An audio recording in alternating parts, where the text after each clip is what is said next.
ಕುಂಭರಾಶಿಗೆ ಬಂದ್ರೆ ಹೇಗಿರುತ್ತೆ ಯುಗಾದಿಯ ವರ್ಷಫಲ?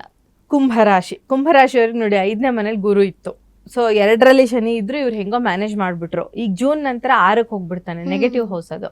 ಸೊ ಹಾಗಾಗಿ ಸ್ವಲ್ಪ ಮುಂದಿನ ಜೂನ್ ನಂತರ ಸ್ವಲ್ಪ ಕುಂಭರಾಶಿಯವ್ರಿಗೆ ಸ್ವಲ್ಪ ಟಫ್ ಟೈಮ್ ಅಂತಾನೆ ಹೇಳ್ಬಹುದು ಅಂತ.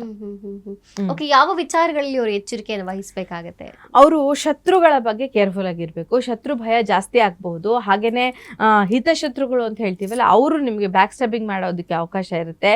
ಅಷ್ಟೇ ಅಲ್ಲ, ನಮಗೆ ಸಾಕಷ್ಟು ಒಂದು ತೊಂದರೆಗಳು ಬರೋದಕ್ಕೆ, ಯಾವುದೇ ಕೆಲಸ ಕೈ ಹಾಕಿದ್ರು ಅಡ್ಡಿ ಆತಂಕಗಳು ಹೆಚ್ಚಾಗಿ ಬರೋದಕ್ಕೆ ಕುಂಭರಾಶಿಯವರಿಗೆ ಅವಕಾಶ ಇರುತ್ತೆ ಅಂತ. ಓಕೆ. ಸೊ ಇನ್ನು ಕುಂಭರಾಶಿಯವರ ಆದಾಯ ವ್ಯಯ ಅಂತ ಬಂದ್ರೆ ಹೇಗಿರುತ್ತೆ? ಕುಂಭರಾಶಿಯವರ ಆರೋಗ್ಯ ವ್ಯಯ ಅಂತ ಬಂದಾಗ ಆದಾಯ 2, ವ್ಯಯ 8, ಆರೋಗ್ಯ 6, ಅನಾರೋಗ್ಯ 4, ರಾಜಪೂಜ 4, ರಾಜಕೂಪ 2, ಸುಖ 6, ದುಃಖ 3 ಅಂತ ಹೇಳ್ಬೋದು ಕುಂಭರಾಶಿಯವರಿಗೆ ಕೂಡ. ಇನ್ನು ಕುಂಭರಾಶಿಯವರು ಏನಾದ್ರು ಸರಳ ಪರಿಹಾರ ಮಾಡಬೇಕು ಅಂತ ಏನ್ ಮಾಡ್ಬೇಕು? ಕುಂಭರಾಶಿಯವರು ಗುರುಗಳ ಆರಾಧನೆಯನ್ನ ಮಾಡ್ಕೊಳ್ಬೇಕು. ಶನಿ ಆರಾಧನೆ ಕೂಡ ಮಾಡ್ಕೋಬೇಕು. ಯಾಕೆಂದ್ರೆ ಸಾಡೆ ಸಾತಿಯ ಕೊನೆ ಹಂತದಲ್ಲಿದ್ದಾರೆ. ಶನಿ 12ನೇ ಮನೇಲಿದ್ದಾನೆ, 2ನೇ ಮನೇಲಿದ್ದಾನೆ. ಹಣಕಾಸಿನ ವಿಚಾರದಲ್ಲಿ ಲಾಸ್ ಆಗೋದಕ್ಕೆ ಅವಕಾಶ ಇರುತ್ತೆ. ಹಾಗೇನೆ